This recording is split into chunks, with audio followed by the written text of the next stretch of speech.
Mga bagong board of directors sa MCWD miasumer na sa ilang trabaho taliwala sa kontrobersiya nga giatubang sa maong ahensya. Gibarugan sa mga abogado sa lokal nga panggamhanan nga walay nasupak sa balaod ang bagong management. Aniya ang report.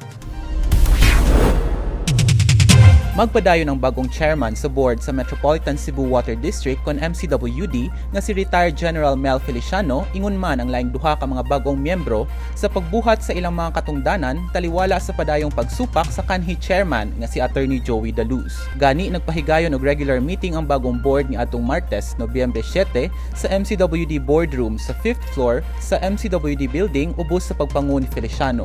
Human sa ilang meeting, miatubang si Feliciano sa mga tigbalita ug mipahibaw sa ilang mga policy directions isip bagong board sa MCWD. Matud niya nga ilang gipang review ang mga napadayon ug umaabot nga mga proyekto sa Water District aron masiguro nga kini makapausbaw gyud sa supply sa tubig ug dili mo resulta sa mas mahal nga bayronon sa mga konsumidor. There are projects that are on the pipeline. No? These are desalination projects na among gustong i-hold sa for further study. Like what I have said, desalination project is also one of the alternatives. No? So, kinahanglan lang siguro natong i-study na to make sure na kanang price na mahatag sa atong consumers is reasonable enough. Diya naman ta. And of course, there are also some alternatives.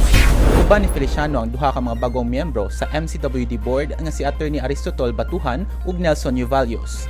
Silang tulo mao ang gi-appoint ni Mayor Michael Rama isip bagong mga miyembro sa MCWD board ni adtong Oktubre 31 din ilang gi-elect si Feliciano isip chairman. Nito nga usab sa board meeting ang mga existing board members nga sila si Attorney Danilo Ortiz ug Attorney Earl Bonachita. O gipatawag usab ang pipila ka mga opisyales sa MCWD management. Dugang ni Feliciano nga magpadayon sila og pagpahigayon og regular meetings matag semana. Gipasalig usab niya nga dili maapektaran ang ilahang panarbaho sa padayong pagsupak sa kanhi MCWD Board Chairman Attorney Daluz, Engineer Miguelito Pato ug Jodeline May Seno kinsa mao ang ilang gipulihan.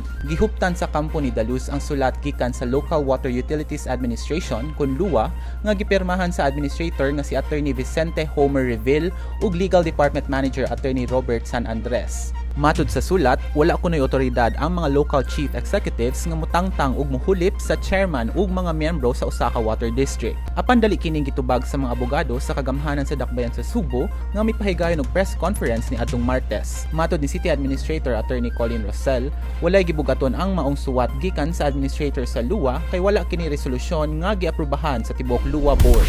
Dili na siya tinuod kay nga naman una way nadawat nga ring nga physical or mga papel nga official gyud giserve nga ri sa City of Cebu or maybe to the City Legal Office. Onya ikaduha ni ana wa ta magpadala ngadto sa administrator sa LOA, didto ta nagpadala sa chairman o sa board mismo sa LOA, sa Local Water Utilities Administration. Dugang ni kanhi City Legal Officer Attorney Jeron Castillo, ang maong sulat sa LUA usa lamang ka opinyon gikan sa ilang administrator ug dili usa ka formal nga desisyon gikan sa LUA board. Kani pag yung pagtubag niya, nag-mention pag yun siya og mga statements without even the concurrence of the board, wa gyud ko kitag na concurrence dire. So to me, personally, as a lawyer, it's just his mere opinion.